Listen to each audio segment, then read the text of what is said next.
Raja mulia dan berkorban bagiku.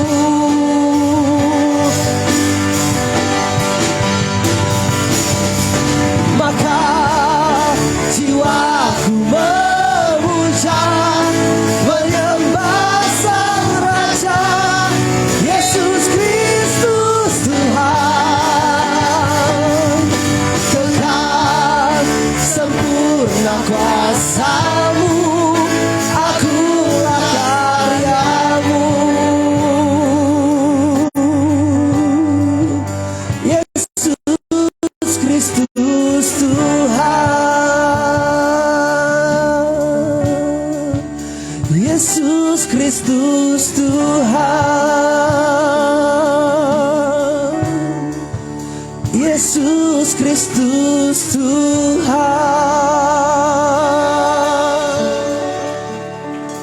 Mari kita berdoa. Terima kasih Tuhan Yesus untuk pengorbanan-Mu bagi kami. Terima kasih untuk mencelikkan mata kami bahwa Engkau bangkit.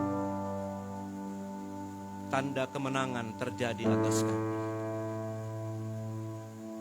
Kami buka hati kami pada pagi hari ini. Biarlah nuansa Paskah ini membawa kami, menuntun kami, supaya setiap langkah kami adalah satu kepastian di dalam Tuhan. Tidak perlu kami bimbang, ragu, khawatir di dalam menjalani perjalanan yang Tuhan izinkan atas kami. Tetapi apapun tantangan rintangan yang Tuhan izinkan, kami tahu Tuhan selalu ada di sana. Buatlah pemahaman dan pengertian ini. Kami semakin yakin ya Tuhan. Semakin percaya kebangkitan-Mu bukan hanya sebuah sejarah, tetapi itu iya dan amin dalam kehidupan kami. Beracara berfirmanlah, kami buka hati kami dan kami sambut firman-Mu dengan penuh pengucapan syukur. Dalam nama Yesus, haleluya, katakan bersama-sama, amin. Kasih tepuk tangan yang meriah buat Tuhan Yesus. Silakan duduk Bapak Ibu Saudaraku yang kekasih. Puji Tuhan, shalom. Semangat pagi. Ya, kasih nyalakan lampunya supaya kelihatan tetangganya siapa. Kalau belum kenal, kenalan ya. Rumahnya di mana? Kenalan namanya siapa supaya nanti pulang ketika di jalan jangan panggil dia, "Woi!" kan begitu. Ya. Saya masih ingat Bapak Ibu Saudara, saya salah satu hal yang mungkin sulit saya ingat itu adalah nama orang. Nama orang. Jadi ketika di Jakarta itu teman kuliah saya lagi di Citraland, Mall Citraland, ada penyeberangan, jembatan penyeberangan, dia ada di sana. Dia sedang nunggu taksi mau pulang ke Seminari Betel. Saya yang pegang kunci. Terus saya mau panggil namanya. Siapa namanya ya? Aduh, aku lupa ya. Akhirnya apa? Woi!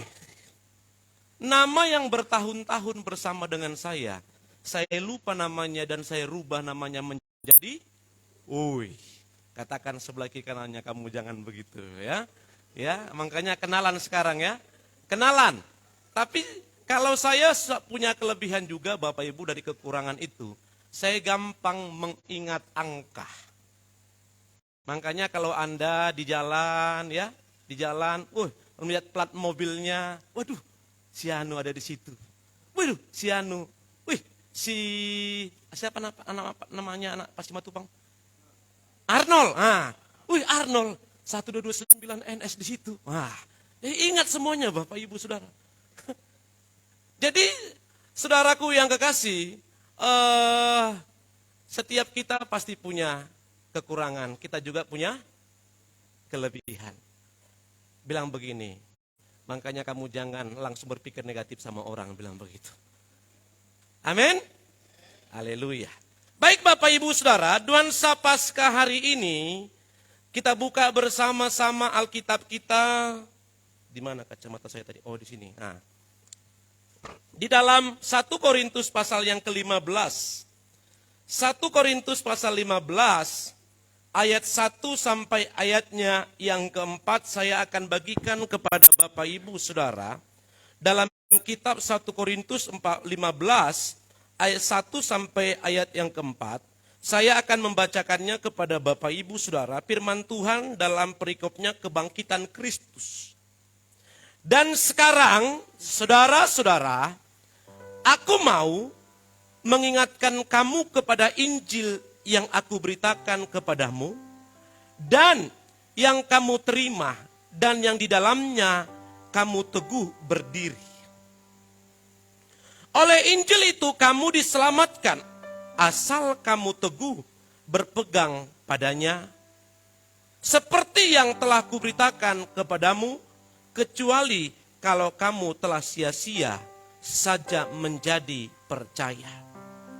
Sebab yang sangat penting telah kusampaikan kepadamu, yaitu apa yang telah kuterima sendiri.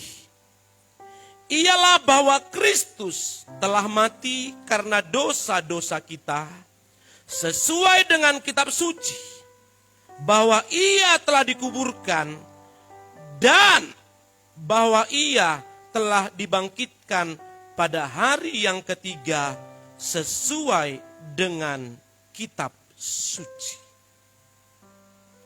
Ayat 3 dan ayat 4 menegaskan kepada kita semuanya bahwa Yesus mati untuk dosa kita, dan pada hari yang ketiga ia bangkit dari antara orang mati.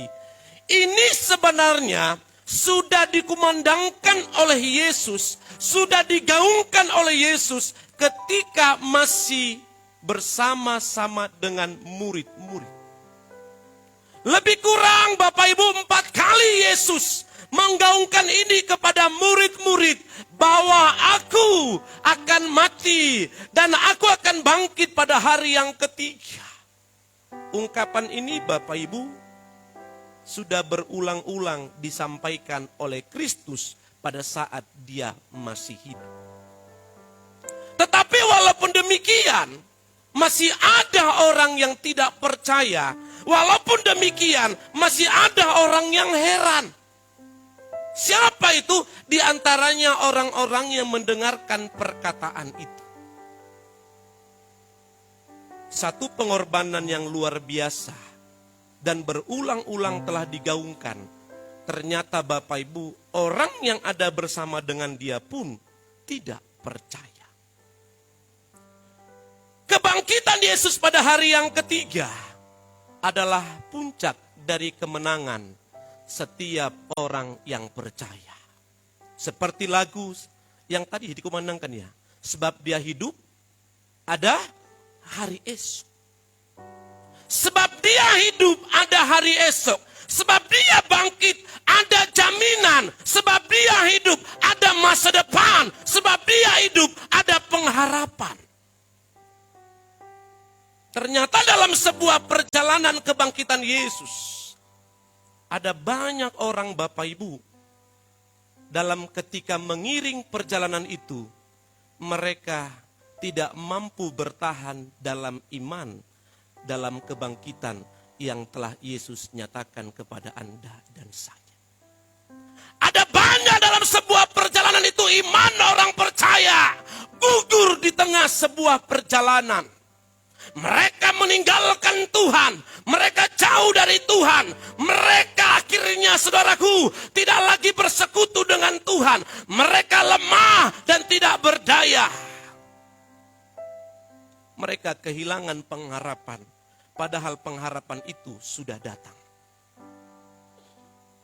Mereka kecewa, mengapa ikut Tuhan kok kenyataannya seperti ini? Mengapa saya semakin sungguh-sungguh di hadapan Tuhan? Kenyataannya ini yang kualami. Kok saya sakit? Kenapa saya ikut Tuhan? Malah usaha saya bangkrut. dipanggil oleh Tuhan. Kenapa saya ikut Tuhan? Kok suami saya di PHK? Kenapa saya ikut Tuhan? Sampai sekarang saya belum mendapatkan keturunan. Perjalanan ini Bapak Ibu Saudaraku, membuat banyak orang gugur dalam perjalanannya tentang bagaimana Yesus mati dan bangkit pada hari yang ketiga. Itu bukan lagi menjadi sebuah sejarah yang wow bagi mereka.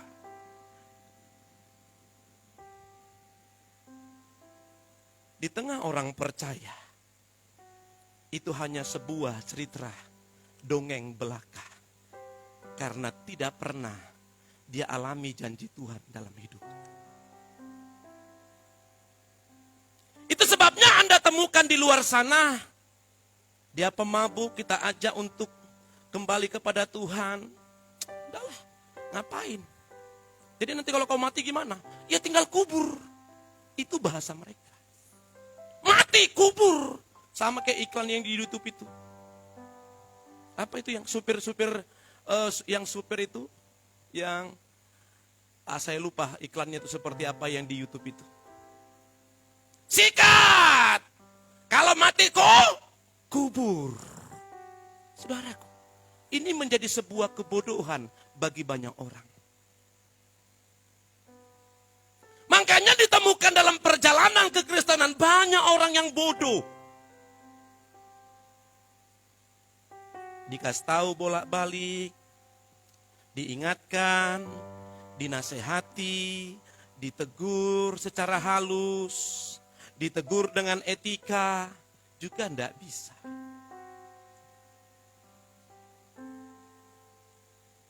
Karena dia bertolak ukur Bapak Ibu, tentang bagaimana mengiring Yesus, itu bagi dia adalah semua baik-baik saja.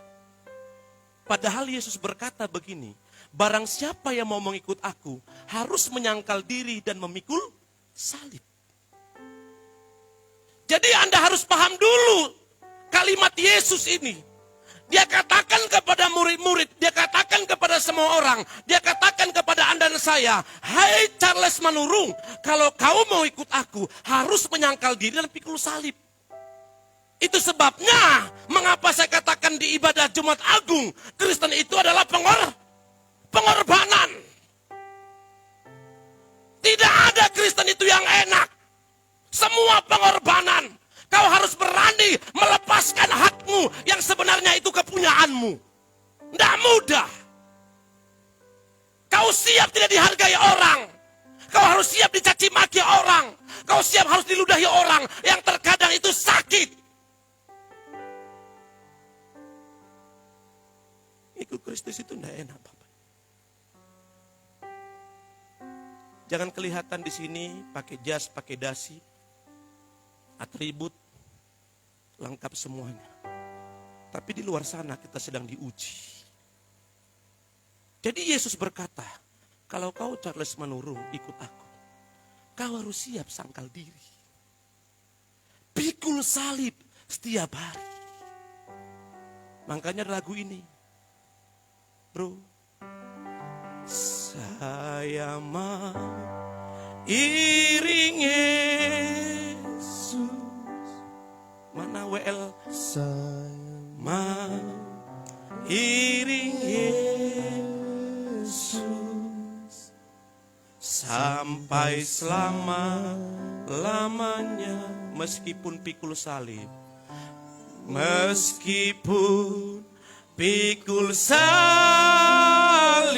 sangkal diri tiap hari, sangkal diri tiap hari. Saya mau iring Yesus sampai selama-lamanya. Itu tidak mudah. Makanya kalau suami kau diomeli sama istrimu di rumah, kau nyanyikan lagu ini. Saya mau iring Yesus. Jangan kau nyanyi pas dia lagi marah. Tambah jadi. Kau tidak hargai saya. Kau pura-pura nyanyi lagi kau. Kau bisa begitu. Maksud saya Bapak Ibu, ketika dia sudah selesai, kau di kamar sambil menghadap kepada Tuhan. Saya mau iringi Tuhan. Berat yang kurasakan.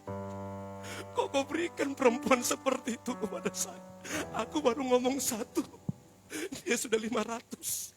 Kecepatannya luar biasa. Bayangkan kalau istri itu ngomong Bapak Ibu. Kita baru ngomong 1. Ma, tunggu ku jelas. Bukan begitu. Maka ketika engkau temukan wanita seperti ini, kau bilang begini. Saya mau iringi Yesus. Saya mau iringi Yesus sampai selama-lamanya. Amin. Ketika engkau temukan suami yang pulang mabuk, bau tua, terus muntah lagi di depanmu. Bukan hanya di depanmu, di mukamu dan di bajumu.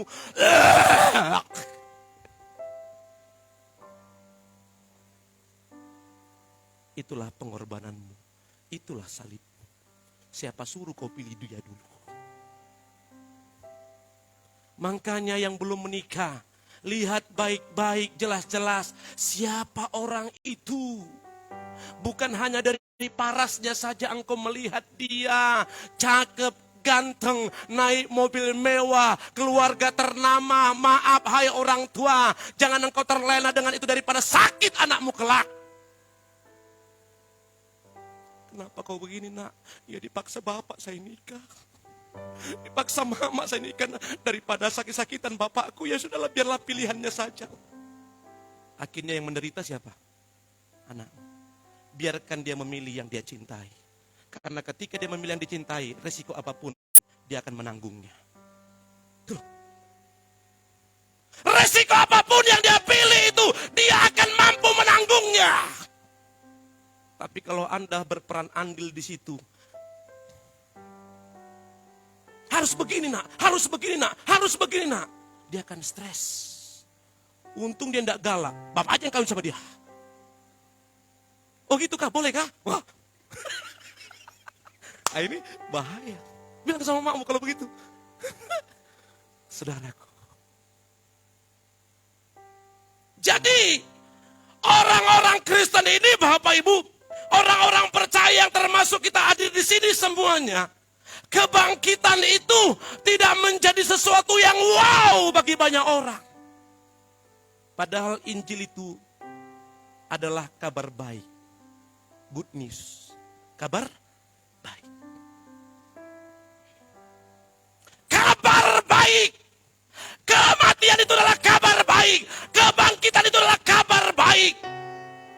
Yang membawa, yang menuntunmu, yang menculikkan matamu. Sungguh sebenarnya dia bukan hanya berkata-kata, tapi dia membuktikan apa yang dia katakan. Ada banyak orang yang berkata-kata, tapi tidak membuktikan. Itu sebabnya ada istilah kata NATO. NATO, no action to only. Hanya tahu ngomong. Tapi tidak ada action. Tidak ada action. Makanya saya banyak share kepada anak-anak muda, Bapak Ibu. Ayo titi masa depanmu. Jangan terlalu banyak kau hitung-hitungan di atas kertas. Tidak akan pernah jadi.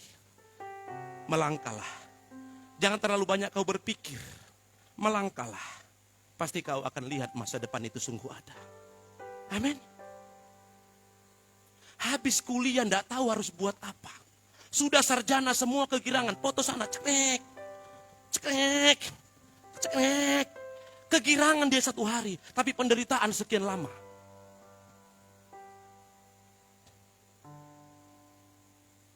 Nih, dengar baik-baik. Makanya dari sekarang persiapkan ketika engkau masih kuliah. Persiapkan dirimu. Supaya ketika wisuda Bapak Ibu, Anda pekerjaan sudah melamar Anda sekian banyak perusahaan. Kenapa? Karena kau punya kelebihan. Kau punya kelebihan. Kau berbeda dari orang-orang yang di luar sana. Bapak ngomong doang. Saya buktikan Bapak Ibu. Saya 3,5 tahun saya sudah selesai. Pekerjaan sudah menanti saya. Saya ngajukan CV, saya terima jadi dosen.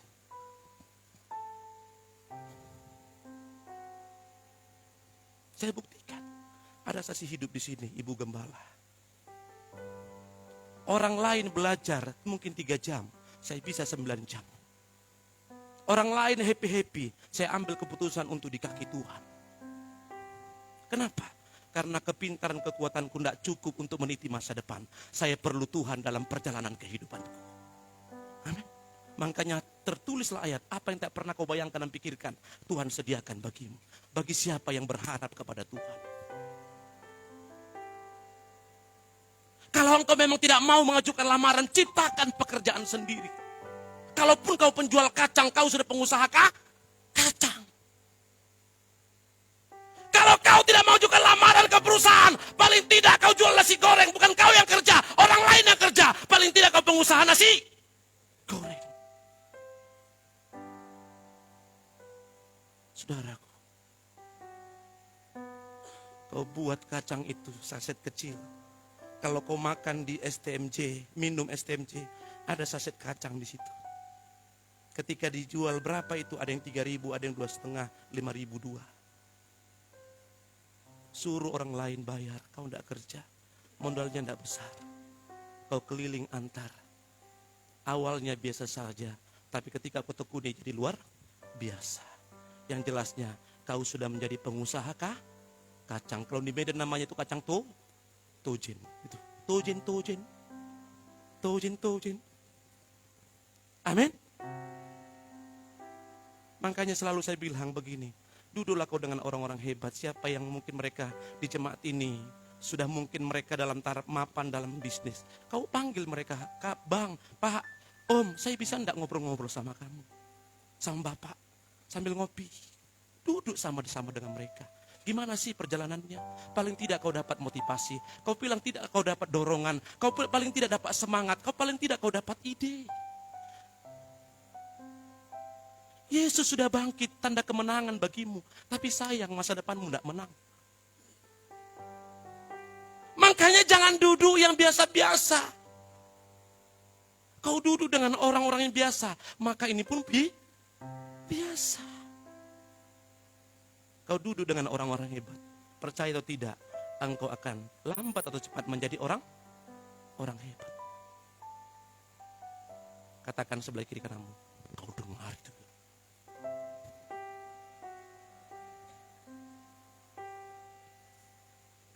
Jadi kembali lagi Bapak Ibu, kemenangan dalam kebangkitan ini kiranya menjadi sebuah gairah dalam sebuah perjalanan meniti hidup ini. Sehingga ketika datang tantangan-rintangan, engkau tidak perlu ragu, engkau tidak perlu bimbang. Karena engkau tahu setiap langkahmu Tuhan ada di sana. Amin. Kau tidak perlu ragu.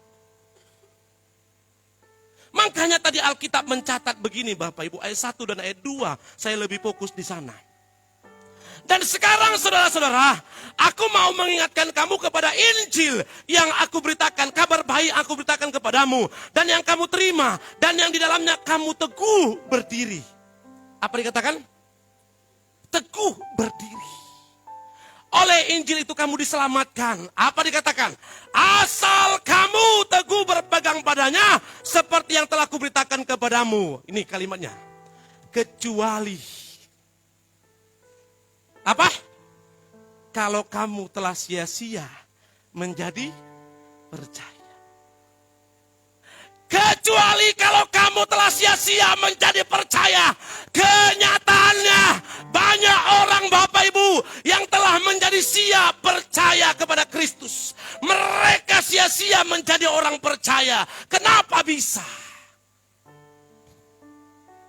Banyak orang tidak teguh berdiri. Padahal di gereja dia berkata, ku kan berdiri di tengah badai dalam kekuatan yang kau berikan. Sampai kapanpun ku kan bertahan, karena Yesus selalu menopang hidupku. Lagunya di gereja, ku kan berdiri. Itu di gereja. Coba lihat kiri kanan, kau di gereja aja kayak yang berdiri. Saudaraku, ada satu kisah di mana Yesus berkata begini, pergilah lebih dulu, saya akan berdoa. Maka di tengah perjalanan Petrus dan murid-murid menaik perahu itu, maka ada topan badai angin menerpa kehidupan perahu mereka. Pas jam subuh pagi, Bapak Ibu Saudaraku, Yesus berjalan dengan di tengah di sekitar mereka, maka murid-murid berkata, itu hantu. Tetapi Petrus melihatnya, oh bukan, itu Tuhan. Maka Bapak Ibu Saudaraku, Petrus berkata begini, Tuhan, bisakah aku menghampirimu ke sana? Maka dia bilang, come here. Mari datang ke sini. Saudaraku, ketika Petrus menginjakkan kakinya di air itu, pertanyaan saya, dia bisa jalan tidak di atas air? Bisa. Tapi ketika dia menoleh ke kiri dan ke kanan, ada angin kencang datang. Dia mulai khawatir. Padahal ada Yesus di depan. Yang membuat Anda dan saya tidak teguh berdiri. Yang membuat saudaraku yang kasih Anda dan saya sia-sia menjadi percaya adalah yang pertama, kekhawatiran. Betul enggak? Betul enggak? Kekhawatiran. Yesus sudah jelas ada di sana. Dia berdiri. Datanglah ke sana, kemari Petrus. Dia memang sudah menginjakkan kakinya di atas air. Dan sudah membuktikan dia mampu berjalan di atas air. Tetapi ketika dia lihat kiri dan kanan angin begitu kencang, dia mulai bimbang dan ragu. Dia mulai khawatir. Dan akhirnya dia jatuh, tenggelam. Dan Yesus tetap memegang tangannya. Makanya lagu, Yesus pegang erat tanganku, ku tak dapat hidup di luar kasih-Mu. Bapa, jangan tinggalkan aku, Engkau alasan selama ku hidup. Selama Yesus ada bersamamu, saya mau katakan jangan pernah kau khawatir. Selama Yesus memegang tanganmu, jangan pernah kau khawatir. Sekalipun itu sudah di ujung tanduk, bisa ndak ya? Terbayar ndak ya? Mampu ndak ya? Sembuh ndak ya?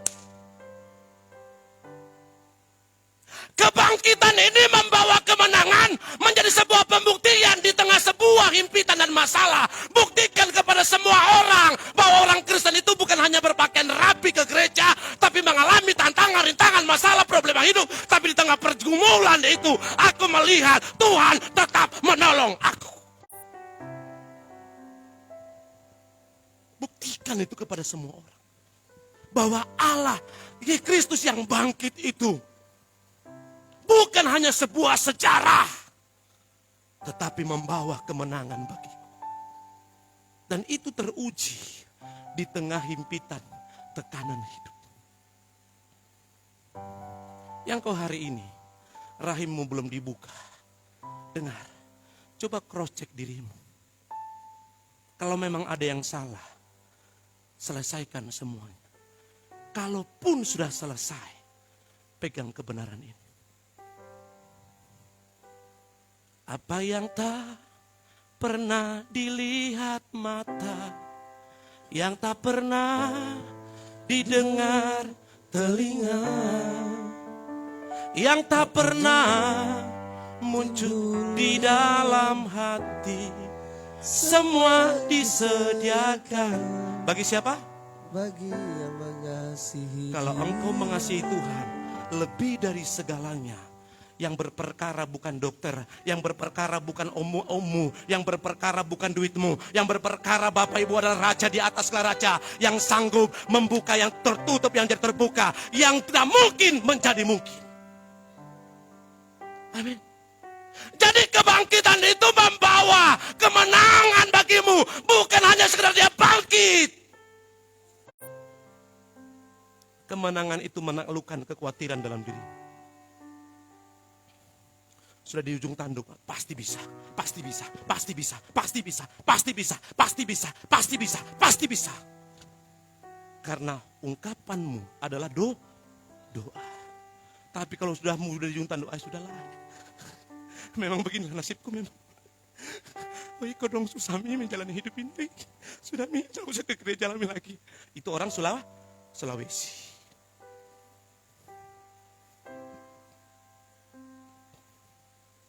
Makanya Bapak Ibu, apapun tantangannya, apapun problemanya, minumannya tetap teh botol sosro. Amin. Jadi yang pertama membuat orang tidak teguh Bapak Ibu berdiri. Yang pertama adalah yang membuat manusia itu, umat percaya itu sudah sia-sia menjadi percaya. Adalah yang pertama kekhawatiran.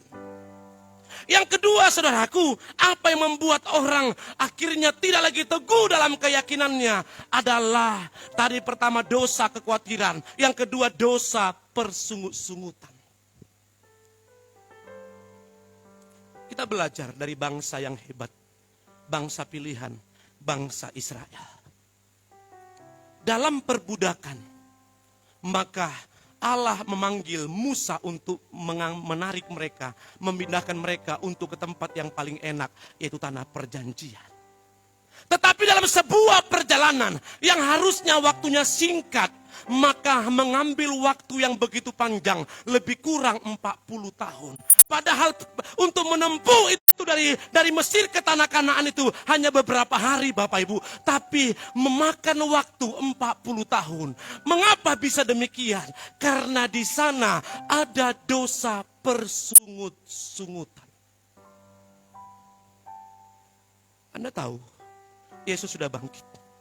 Tapi kenyataannya, Anda dan saya masih hidup dalam dosa persungut-sungutan. Kau katakan Tuhan tidak adil ketika anakmu dipanggil. Kau katakan ketika suamimu di PHK, kau katakan Tuhan tidak adil. Mungkin tidak engkau ungkapkan, tapi engkau sudah tidak lagi datang ibadah. Sudah tidak lagi Bapak Ibu melayani. Itu tandanya engkau sesungguhnya sudah tidak mengakui kebangkitan dan kemenangan dalam kebangkitan itu sendiri.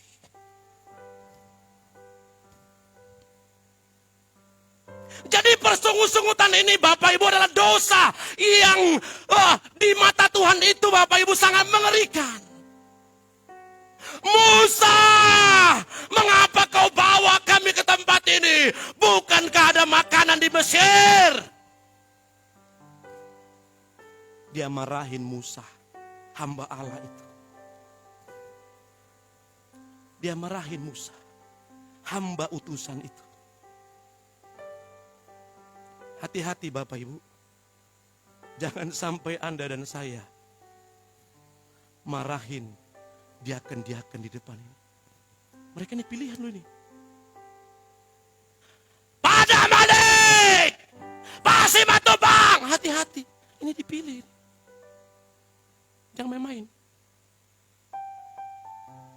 Merekalah tim sekerjasama gembala yang ada.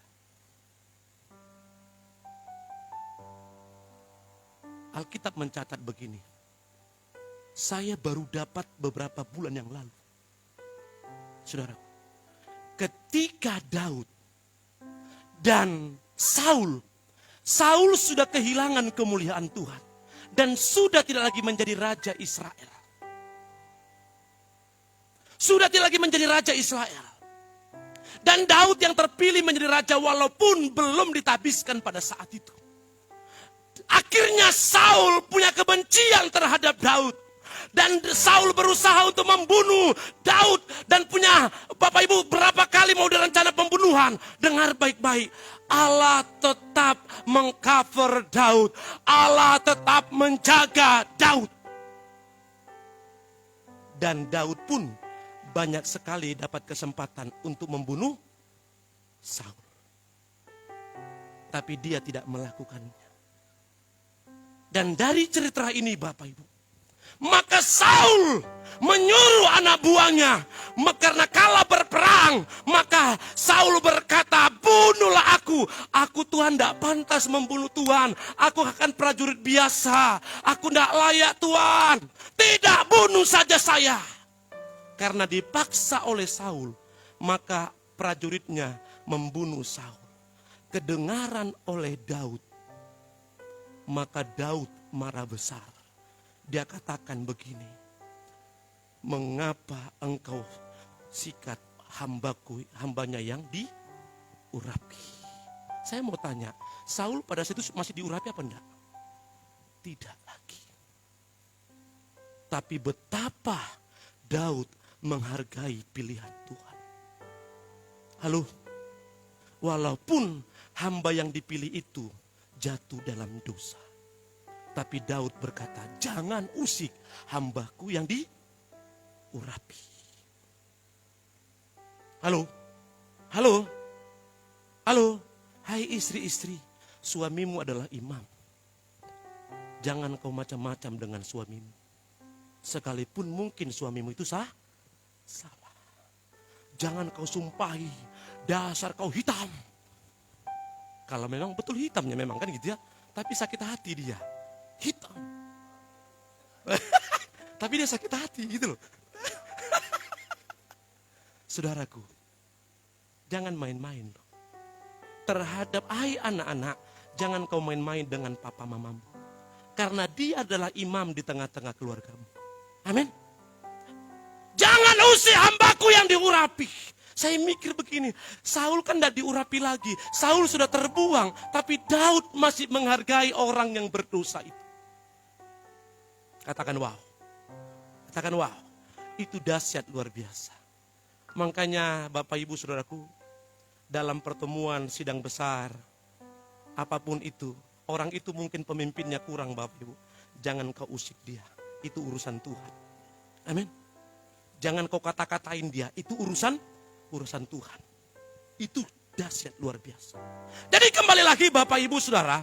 Yang pertama tadi adalah kekhawatiran, dosa kekhawatiran dalam diri banyak orang percaya. Sehingga kebangkitan bukan lagi menjadi kemenangan. Yang kedua Bapak Ibu Saudaraku adalah dosa persungut-sungutan. Berapa banyak orang Kristen yang sedang bersungut-sungut.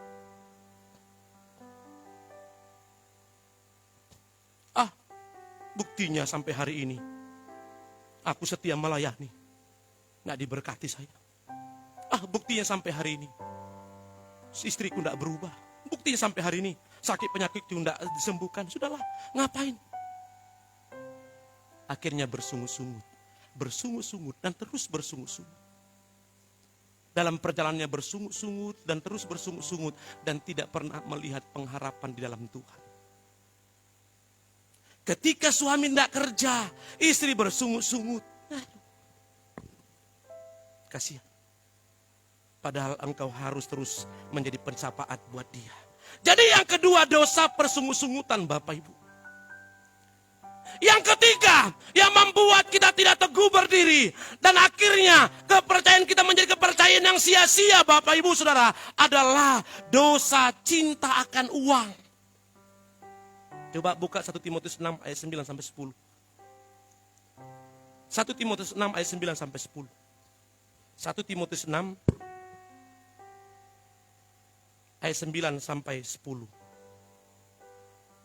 Tetapi mereka yang ingin kaya terjatuh ke dalam pencobaan, ke dalam jerat dan ke dalam berbagai nafsu yang hampa dan mencelakakan, yang menenggelamkan manusia ke dalam keruntuhan dan kebinasaan. Karena akar segala kejahatan ialah cinta akan uang. Sebab oleh memburu uanglah beberapa orang telah menyimpang dari iman dan menyiksa dirinya dengan berbagai-bagai duka. Dengar ini Bapak Ibu. Ya, dengar ini. Jangan kau kerja bohong. Jangan kau bisnis bohong. Kalau orang bilang, Pak, tidak mungkin ada bisnis tidak bohong. Dengar baik-baik. Kalau engkau benar-benar di dalam Tuhan, bisnismu semua harus dalam kejujuran. Jangan kau kasih makan anakmu dengan uang kebohongan. Jadi akar segala kejahatan adalah cinta akan uang. Banyak orang memburu menjadi kaya. Saya pun pernah seperti itu Bapak Ibu. Saya harus berperang dengan diri saya.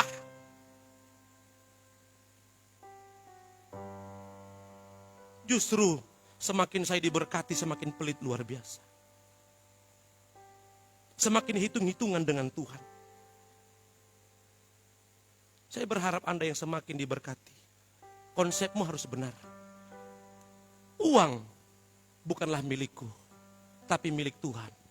Aku hanya pengelola. Di SMS kan sudah diajarkan ya? Betul enggak? Pak Edi, sudah diajarkan Pak Edi? Sudah ya? Apa yang kau miliki bukan kepunyaanmu. Jangan pernah bangga dengan semua itu. Anda dan saya hanya pengelola. Hanya pengelola. Ketika konsepmu ini benar Bapak Ibu Saudaraku, maka benarlah perjalanan hidup. Tapi kalau engkau merasa kau pemilik, ya selesai sudah. Yang ada adalah kau tidak kenal siapa saya. Jangan kau atur-atur saya. Itu yang sulit seperti Yusuf naik di atas tapi hatinya di bawah. Itu sulit. Yusuf dia naik di atas melambung tinggi menjadi orang kaya raya, menjadi pemimpin hebat, tapi hatinya tetap ada di bawah. Artinya dia kaya raya tapi rendah hati luar biasa. Itu sulit. Ini baru punya sepeda motor aja, tergores sedikit sombongnya minta ampun. Apa kau sampai susah ngomong dia.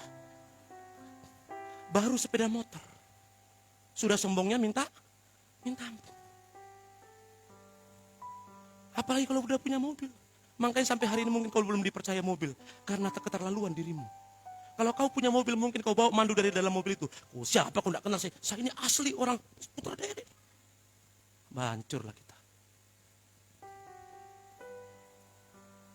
Makanya Bapak Ibu, ketika engkau semakin naik di atas, Tuhan percayakan, tetaplah rendah hati. Amin. Kau katakan ini bukan sesungguhnya kepemilikanku, tapi pemilik sesungguhnya adalah raja di atas raja. Aku hanya sebagai pengelola, manajer yang Tuhan percayakan. Maka aku kelolalah dengan baik. Satu saat Bapak Ibu Saudaraku, Bill Gates diwawancarai dengan seorang reporter. Dia katakan begini, wah hebat Bapak ya, menjadi orang terkaya di dunia. Bapaklah orang yang paling hebat di muka bumi ini. Tapi pada saat itu Bapak Ibu, Bill Gates berkata begini, bukan saya orang terkaya di dunia. Loh siapa Pak? Ada. Siapa? Saya tidak tahu siapa namanya. Tapi suatu saat saya berangkat keluar kota. Ketika saya turun dari pesawat, di bandara itu, saya ketemu di luar dari bandara, ketemu penjual koran. Dan ketika dia panggil anak penjual koran ini, ketika dia ambil Bapak Ibu tidak ada duit di kantongnya. Semua adalah kartu. Tapi anak penjual koran, seorang anak penjual koran ini yang miskin ini, dia bilang begini, Om, aku berikan dengan cuma-cuma. Loh, terus gimana? Nggak apa-apa Om. Beberapa bulan kemudian, saya berangkat lagi ke kota yang sama. Saya ketemu lagi dengan anak itu. Dan kebetulan pula saya tidak membawa uang cash. Maka ketika saya mau beli koran itu, karena saya senang membaca, tepas pada saat itu juga saya tidak punya uang. Anak kecil ini berkata begini, "Nggak apa-apa Om, ini buat Om. Saya ikhlas memberinya." Dengan bulan yang berbeda pula, ketika ketemu di bandara lagi dengan anak kecil ini. Karena anak kecil ini memang benar-benar dijual di bandara, penjual koran di luar bandara. Pada saat yang ketiga, dengan bulan yang berbeda, Bill Gates ketemu lagi dengan anak kecil ini. Dia mau beli koran itu, kebetulan juga dia tidak pernah pegang duit cash di kantongnya. Maka dia katakan begini, "Nak, aku beli koranmu lagi." Pas dia ambil sakunya tidak ada. Langsung dia bilang anak kecil ini Om, saya berikan kembali kepada Om. Saudaraku, dia bilang begini kepada reporter itu. Yang kaya sebenarnya bukan saya, adalah anak kecil itu. Kenapa Bill Gates berkata demikian? Dari kekurangannya, dari keterbatasannya, dia mau memberi yang terbaik kepada orang yang lebih hebat, yang lebih luar biasa. Satu saat Bapak Ibu Saudaraku, Bill Gates menyuruh anak buahnya mencari anak kecil ini. Oke, cari. Ditemukanlah anak kecil ini. Maka dibawalah ke kantornya yang megah, yang luar biasa. Masih ingat dengan saya? Kata anak kecil ini, saya tidak pernah lupa Om. Saya tidak akan pernah lupakan Om. Baru dia katakan begini. Bill Gates berkata, apa yang kamu minta dari saya? Apa saja kau berucap saja, saya akan berikan. Mau kau minta mobil mewah, mau kau mungkin saya kasih duit yang mungkin sesukamu menyebut, saya akan kasih. Tapi anak kecil ini tidak minta apa-apa. Dia bilang begini, kalau Om sekarang memberi kepada saya dari kelebihan Om, saya memberi dari kekuranganku, Om tidak akan pernah bisa membalas kebaikanku. Dari situ pun Bill Gates menangis, melihat orang yang tidak punya apa-apa, tapi tetap mampu memberi apa-apa kepada orang lain yang bahkan lebih. Amin. Jadi Bapak Ibu, kalau engkau diberkati hari ini, kau berani menabur, itu dari kelebihanmu, itu biasa. Tapi engkau yang belum diberkati, tapi engkau tetap mampu menolong orang, menolong saudaramu, siapapun keluargamu, dalam kekuranganmu, itu baru luar biasa. Dan hari ini Bapak Ibu, jangan sampai Anda jatuh dalam dosa mamon, dalam dosa uang. Uang tidak jahat, tetapi Anda harus menjadi tuan atas uang itu, bukan uang yang menjadi tuan atas hidupmu. Amin. Katakan yang terakhir. Bilang begini, ini yang betul yang terakhir bilang. Jadi yang pertama Bapak Ibu Saudara adalah tadi dosa kekhawatiran. Yang kedua dosa persungut-sungutan. Yang ketiga adalah dosa akan uang. Yang keempat Bapak Ibu, mengapa orang tidak teguh berdiri? Dan mengapa Bapak Ibu Saudaraku, banyak orang percaya dalam kebangkitan, dalam perjalanannya imannya menjadi sia-sia. Maka yang keempat adalah dosa, hilangnya kekudusan Tuhan dalam kehidupan kita. Ini hal yang lebih puncak dari semuanya. Dosa di mana Bapak Ibu, kita datang beribadah, kita datang menyembah, kita datang bersekutu, tapi kita tidak menjaga kekudusan kita. Kita masih mengata-ngatain orang, kita masih menceritakan kejelekan orang. Kita hanya tahu melihat sisi negatif orang, kita hanya tahu melihat kekurangan orang. Kau tidak menjaga kekudusan dalam hidupmu. Yesus telah bangkit, tapi kita tidak bangkit. Yesus sudah mengalami kemenangan, tapi kita tidak mengalami kemenangan. Kita tidak menjaga kekudusan dalam hidup kita. Mari Bapak Ibu Saudaraku, introspeksi dirimu. Sudahkah engkau menjaga kekudusan dalam hidupmu? Saya sedang berbicara dengan seorang pengusaha Bapak Ibu kemarin. Ternyata anak kecil baru SD Bapak Ibu. Maaf ya. Maaf sekali lagi. Anak SD sudah membuka situs-situs yang tidak baik di HP-nya.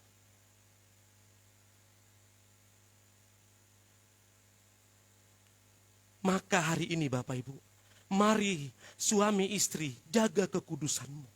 Supaya engkau transferkan kepada anak-anakmu.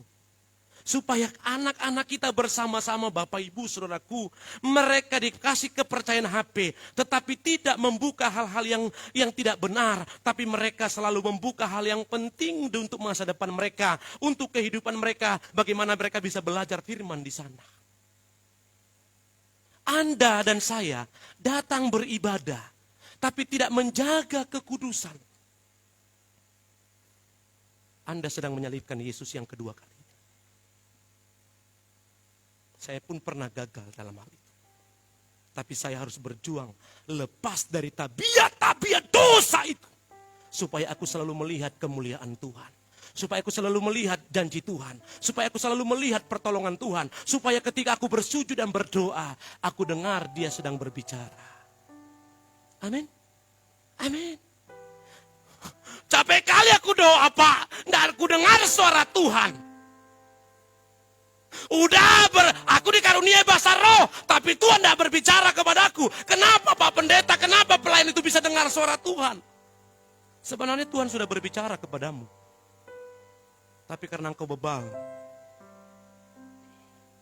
tidak menjaga kekudusan. Gereja ini bukan hanya menjalankan liturgi, tapi gereja ini bagaimana kita menghidupi kebenaran. Amin. Jaga kekudusanmu. Setiap kita jaga kekudusan. Jangan lagi mengeluarkan sumpah serapah kepada istri dan kepada suami. Jaga hatimu ketika dilukai. Engkau tetap menjaga hatimu dengan baik. Jangan sampai itu merusak hidupmu dalam perjalananmu. Tidak enak memang disikut. Tidak enak memang dirugikan oleh teman sahabat. Tidak enak. Tapi dengar baik-baik. Tetap jaga hatimu. Karena Alkitab mencatat, jagalah hatimu dari segala kewaspadaan. Karena dari situlah terpancar kehidupan. Itulah Kristen Bapak Ibu. Jadi Yesus sudah bangkit. Kau harus menang. Amin. Menang dalam kekudusan. Yesus berkata, kuduslah kamu sebab aku kudus. Tanpa kekudusan engkau tak melihat Allah. Jangan cemari dirimu dalam hal apapun. Supaya ketika engkau bersujud dan berdoa, sehingga engkau berkata begini. Hadiratmu memenuhiku. Hadirat kudus penuhi dan ku tersungkur menyembahmu. Yang ku nampak hanya kemuliaan-Mu. Pemain musik bisa maju ke depan. Saudara, ketika engkau menjaga kekudusan, hadirat Tuhan itu akan kau rasakan begitu kuat. Kau dalam doa itu Bapak Ibu Saudaraku sambil berlutut. Air matamu menetes bukan karena suamimu kasar. Bukan karena hutang belum dibayar. Bukan karena rahim belum dibuka. Bukan karena sakit penyakit belum disembuhkan. Tapi engkau berlutut merasakan hadirat Tuhan. Bagaimana engkau dan Bapa bertemu secara pribadi dalam doa itu. Dan di sana engkau menikmati bagaimana Tuhan menjamah hidup. Makanya jaga kekudusan. Tuhan tidak akan pernah berbicara kepada orang yang tidak menjaga kekudusan. Sebab kita mencatat gelap dengan terang. Tidak mungkin bisa bersatu. Hari ini, siapapun Anda yang sedang meniti masa depan. Yang sedang mau Bapak Ibu meniti bisnis yang baru. Belajar berlutut di kaki Tuhan. Supaya keputusan yang kau ambil bukan keputusan yang salah. Engkau yang sedang meniti untuk menjalani hidup dalam sebuah pernikahan. Pasangan yang kau pilih hari ini, belajarlah berlutut. Katakan Tuhan, kalau memang ini dari Tuhan, berikan tanda kepadaku. Supaya dalam pernikahanku Bapa tolong aku. Supaya dalam pernikahan aku tetap kuat menghadapi sebuah kenyataan ini. Berikan tanda bagiku, kalau memang dia adalah laki-laki yang kau pilih kepadaku. Berikan tanda kepadaku Tuhan, kalau memang dia adalah wanita yang kau berikan kepadaku. Dengan kekudusanmu, Tuhan akan menyampaikan sesuatu kepadamu. Amin. Karena dia selalu berbicara dan tetap selalu berbicara. Karena dia selalu ada bersama dengan saya. Mari sama-sama bangkit berdiri. Hadir.